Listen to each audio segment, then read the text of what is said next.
Hello दोस्तों, आप सभी का स्वागत है आपके अपने यूट्यूब चैनल GKGS मस्ती 2.0 के एक बेहतरीन वीडियो में। दोस्तों, आपके सामने जो PDF नज़र आ रहा है, इसमें क्लास 6 का है अशोक एक अनोखा सम्राट जिसने युद्ध का त्याग किया।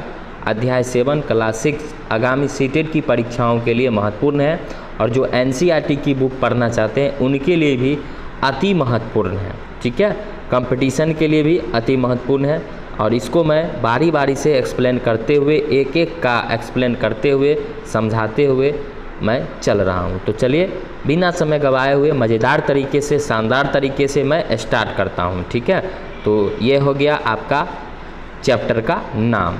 तो चलिए स्टार्ट करते हैं। अब यहाँ पे लिखा हुआ है अशोक एक अनोखा सम्राट जिसने युद्ध का त्याग किया। इसमें मौर्य साम्राज्य और अशोक, मौर्य साम्राज्य का प्रशासन, अशोक एक अनोखा सम्राट, अशोक का कलिंग युद्ध, अशोक का धम्म।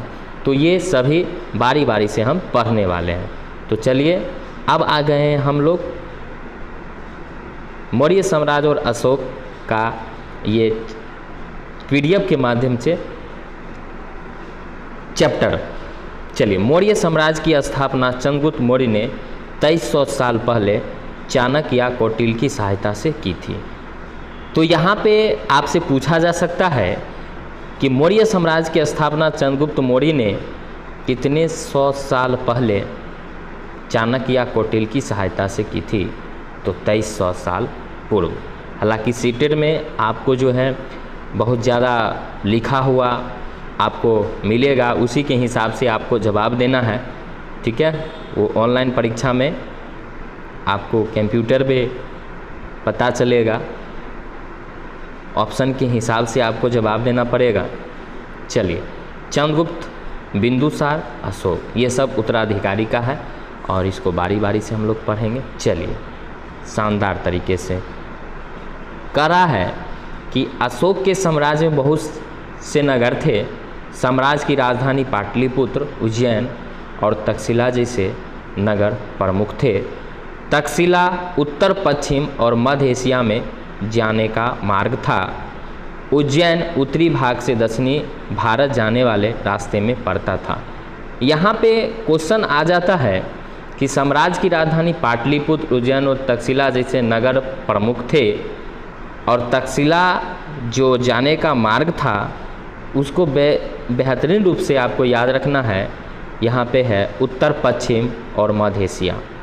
उसके बाद है उज्जैन उत्तरी भारत से दक्षिणी भारत जाने वाले रास्ते में पड़ता है।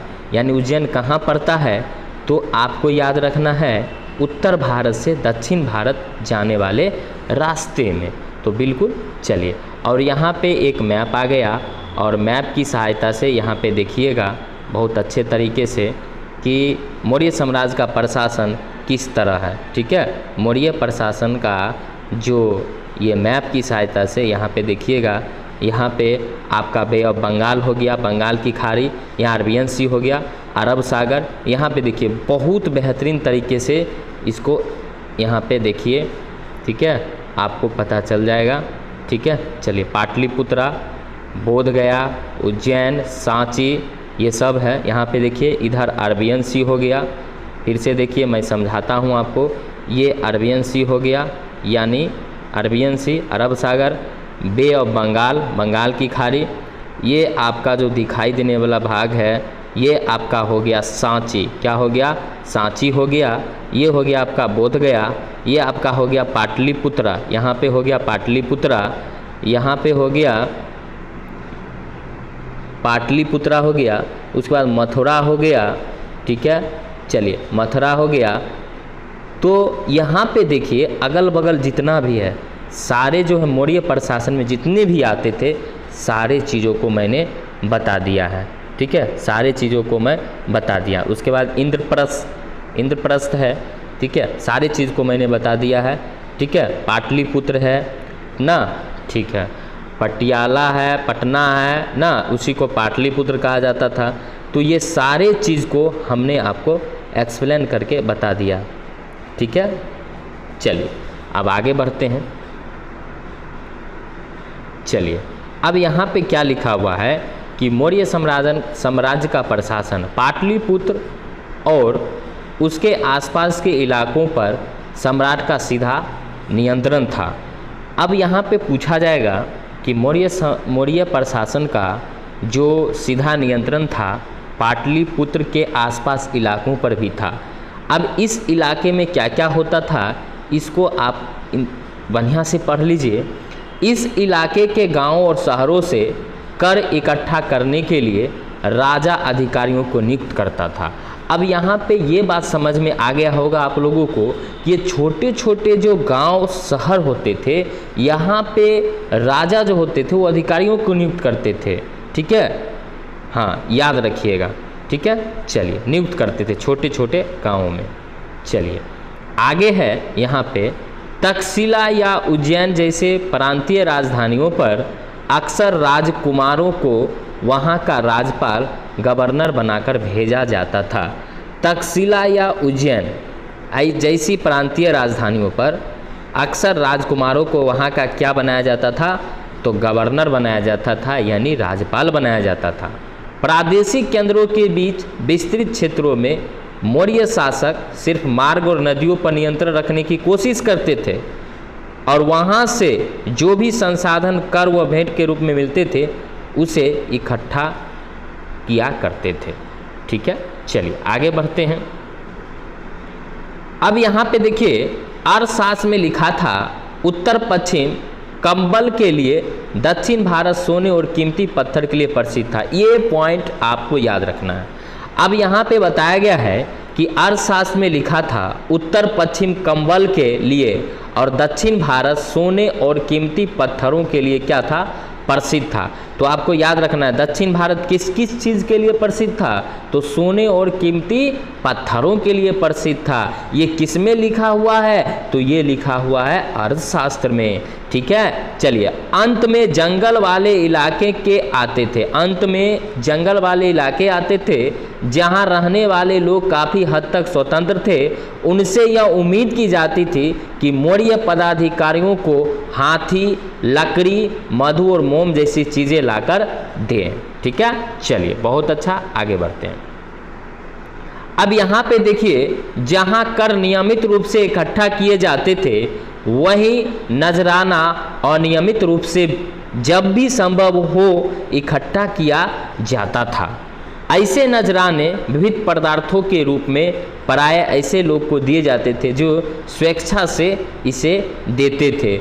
यहाँ पे क्या होता था कि नजराना अनियमित रूप से जब भी संभव हो इकट्ठा किया जाता था और ऐसे नजराना विविध पदार्थों के रूप में प्राय ऐसे लोग को दिए जाते थे जो स्वेच्छा से इसे देते थे। ठीक है, चलिए आगे बढ़ते हैं बेहतरीन तरीके से।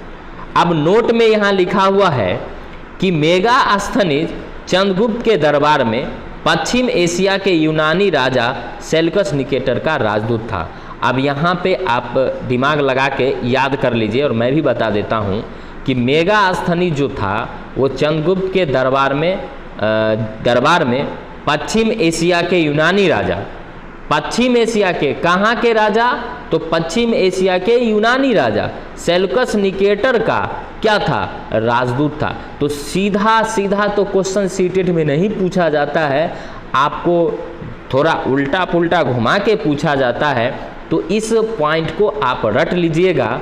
मेगास्थनी चंद्रगुप्त के दरबार में पश्चिम एशिया के यूनानी राजा सेल्कस निकेटर का क्या था, राजदूत था। ठीक है, चलिए आगे बढ़ते हैं। और यहाँ पे देखिए, यहाँ पे एक चित्र भी है और चित्र के माध्यम से आपको पता चल गया होगा कि ये किनका है। ठीक है, चलिए अशोक का अनोखा सम्राट, अशोक का एक अनोखा सम्राट। अशोक मौर्य वंश का सबसे प्रसिद्ध शासक था, ये आप सभी लोग जानते हैं, जिन्होंने अभिलेखों द्वारा जनता तक अपने संदेशों को पहुंचाने का काम किया था। अभिलेख द्वारा, ठीक है। और अभिलेखों का अध्ययन इपिग्राफी कहलाता है, ये भी आपको याद रखना है। अभिलेखों का अध्ययन इपिग्राफी कहलाता है। और जितना भी इन्होंने अभिलेख लिखा सब पे जनता को कुछ न कुछ इनका संदेश लिखा हुआ मिला। ये अपने ज़माने में बहुत टाइट सम्राट थे, बहुत टाइट, और इनको चंड अशोक भी कहा जाता था। अशोक के ज़्यादातर अभिलेख प्राकृत और ब्राह्मणी लिपि में, यहाँ पे देखिए, यहाँ पे तो रट लीजिए, अशोक का जो ज़्यादातर अभिलेख था वो प्राकृत और ब्राह्मणी लिपि में था। शानदार तरीके से आपको याद रखना है। अब यहाँ पे देखिए अशोक का कलिंग युद्ध, अशोक का क्या है, कलिंग युद्ध, और यहाँ पे आपको मैप दर्शा दिया गया होगा, ठीक है। यहाँ पे जो है आपको मैप यहाँ पे आ गया है, और कलिंग का युद्ध जो है कैसे कैसे इन्होंने किया ये आपको यहाँ पे दर्शा दिया गया है, ठीक है। चलिए अब आगे बढ़ते हैं, चलिए अशोक का कलिंग युद्ध। कलिंग तटवर्ती उड़ीसा का प्राचीन नाम है। राजा बनने के 8 साल बाद अशोक ने कलिंग युद्ध लड़ा था। अब यहाँ पे देखिए क्वेश्चन पूछा जाएगा कि राजा बनने के कितने साल बाद अशोक ने कलिंग युद्ध लड़ा, तो 8 साल बाद। युद्ध के दौरान हिंसा और खून खराबा देखकर अशोक युद्ध से वृत्तृष्णा हो गई। उन्होंने निर्णय लिया कि भविष्य में कभी युद्ध नहीं करेंगे। अब बात यह होती है दोस्तों कि कलिंग युद्ध 261 ईस्वी पूर्व में हुआ था। कितना ईस्वी पूर्व में? 261 ईस्वी पूर्व, 261 ईस्वी पूर्व में कलिंग युद्ध हुआ था। आपको पता होगा कलिंग युद्ध 261 ईस्वी पूर्व में कलिंग युद्ध हुआ था। और वह युद्ध जो है आज तक ऐसा युद्ध कभी नहीं आप लोग देखे होइएगा। सबको अशोक एक बच्चा को भी नहीं छोड़ा था, और अपना जो एक सामने आई थी जिससे वो प्यार करता था, जिसे वो शादी करना चाहता था, जो कलिंग की रहने वाली थी, उसको भी नहीं छोड़ा और उसको भी मौत का घाट उतार दिया। तो इस चीज़ को आपको याद रखना है। तो चलिए आगे बढ़ते हैं बेहतरीन रूप में। चलिए आगे बढ़ते हैं। अशोक का धर्म। अब अशोक के धर्म के बारे में हम जानने का प्रयास करेंगे। अशोक का धर्म, अशोक का धर्म सभी धर्मों का मिला जुला रूप था, जिसमें किसी देवता की पूजा, धार्मिक रीति रिवाज या किसी कर्म कांड की आवश्यकता नहीं थी। वे बौद्ध के उपदेश से भी प्रेरित हुए थे, यानी वो बौद्ध धर्म अपनाए थे। लास्ट में जाकर उन्होंने बौद्ध धर्म अपनाया था, ठीक है। चलिए ये भी हो गया आपका बेहतरीन रूप से। तो चलिए अब हम लोग आगे बढ़ते हैं, और यहाँ पे लिखते हैं ऐसी कई समस्याएं भी थी जिनके लिए उनमें संवेदनाएं थी। उनके साम्राज्य में अलग अलग धर्मों को मानने वाले लोग थे, और इससे कई बार टकराव पैदा होता था। उनके साम्राज्य में बहुत सारे धर्म के लोग रहते थे। जानवरों की बलि चढ़ाई जाती थी उनके साम्राज्य में। दासों और नौकरों के साथ क्रूर व्यवहार किया जाता था। इसके अलावा परिवार में पड़ोसियों के बीच झगड़े होते रहते थे। ये सभी चीज़ जो है उनके साम्राज्य में हुआ करता था, ठीक है। चलिए ये इनके साम्राज्य में हुआ करता था। तो शानदार तरीके से आपको मैं बता रहा हूँ, और आप यूं ही आराम से पढ़ते रहिए, मज़े से पढ़ते रहिए। अशोक ने यह महसूस किया कि इन समस्याओं का निदान उनका कर्तव्य है, और वास्तव में जो कोई सम्राट होता है उनका यह दायित्व बनता है। यह वस्तुतः व्यवहारिक शिक्षक थी, जिसके लिए अशोक ने धर्मान महत अधिकारियों की नियुक्त किया, जो हर जगह धर्म की शिक्षा देते थे।